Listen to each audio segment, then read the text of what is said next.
Those are the sounds of nature.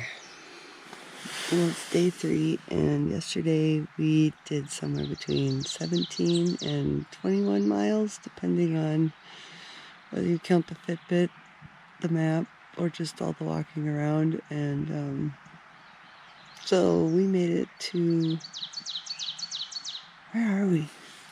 Oh, Big Bend.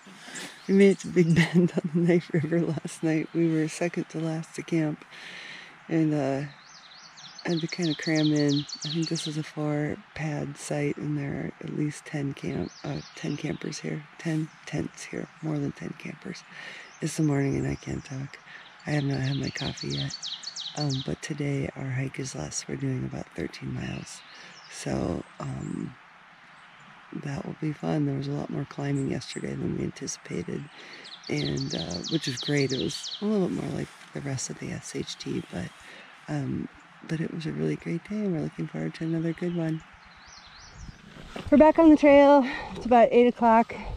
A little later start. Today I was bumbling around with all my gear. It seemed like I was in a little bit of a time vortex this morning. But feeling good. And we're told by our campmates, whoa! That is moose poop! Check that out! Whoa! This morning right away we're going to have a climb up to the 12-mile view, which we're anxious to see because we're kind of missing those overlooks of Lake Superior on this section. So stay tuned. We made it to the 12-mile view using the selfie stick. Oh my gosh, the bugs are like, they're pretty bad. They're out. The bugs are out. So there is the 12-mile view. There's some trees in the way. You can see Lake Superior. And yeah, this has been a buggy day. Hey, guess what? We're here. My knees hurt really bad. Oh no. All the going down. Oh, let's take a little break. Here's McCarthy Creek. And we're at our first campsite of the day. And it is beautiful. Check out those falls. And I think this is a brand spanking new trail register. Yeah! So we're gonna sign it. I'm so glad you know what day it is. Here you are, ma'am.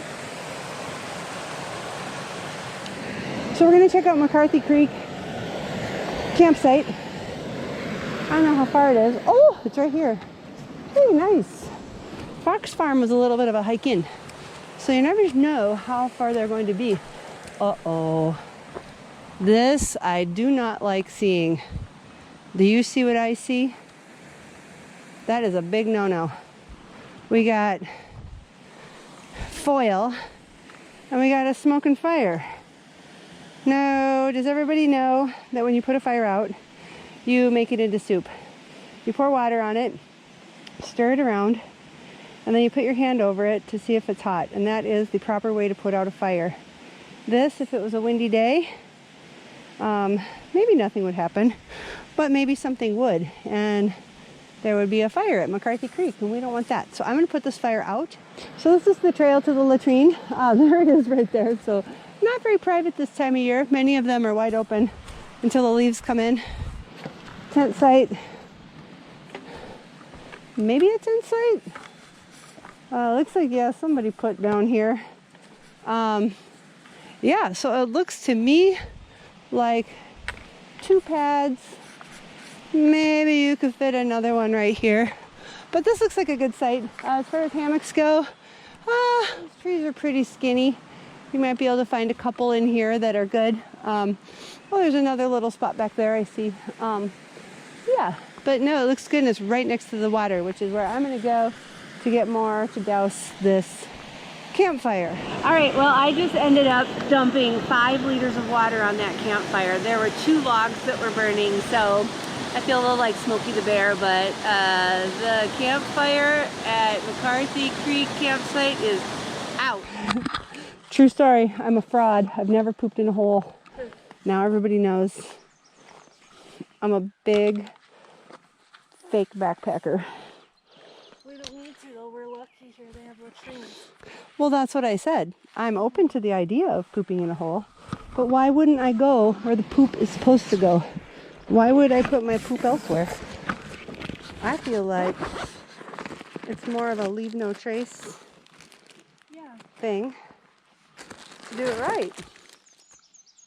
I'm still recording. That's hilarious. Hi, we just had lunch at Ferguson Campsite, and I'm just going to give you a quick little tour of it so you can see for yourself what it looks like. We've gone about 6.8 miles today, something like that, and we're deciding how many we'll go today. We'll either go 13 or we might go 16 or 17.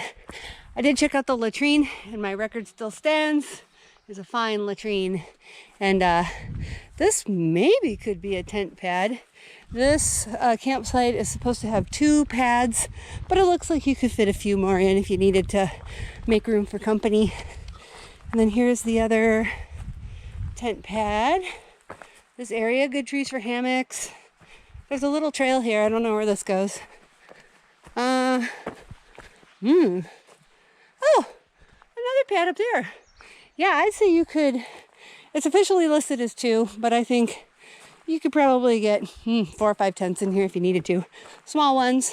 And this campfire ring is a lot better than the last one we saw.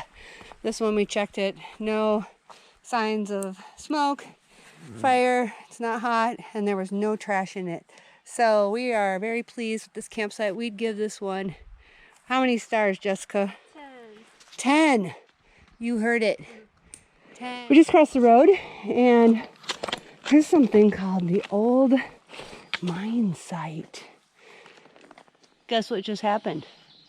After just talking about latrines and all the things, and how on Glacier National Park, Isle Royal, every backpacking site I've ever been to, the SHT, there's always been a latrine nearby. I just pooped in the woods. I know that's too much info. I know I stopped talking about that. It's inappropriate. But it looks like we just came into, we're tired, and we're trying to decide whether we're going to stay here tonight or we're going to push on 4 or 5 more miles and make it a shorter day on our way out. So, this looks like a huge campsite. Yeah. This is Stewart River. Right, no kidding. You know, not too shabby. Just one little piece of foil to dig out.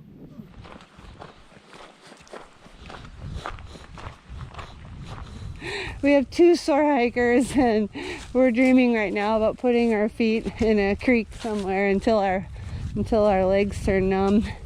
And but what I wanted to say is that we know we're close to 2 harbors right now, because we just took a turn after that railroad bridge into the woods and then into this open area, and we can feel an icy breeze from Lake Superior. So we know it's very noticeable from anywhere else we've been on this hike. You know, this section goes way inland and then comes back around to 2 harbors, and we can feel it. I might even put my sleeves back up. My hair's starting to stand up on my arms. It feels really good, but it is that classic icy Lake Superior breeze that it feels good. That means we're getting close to home. We're sharing camp.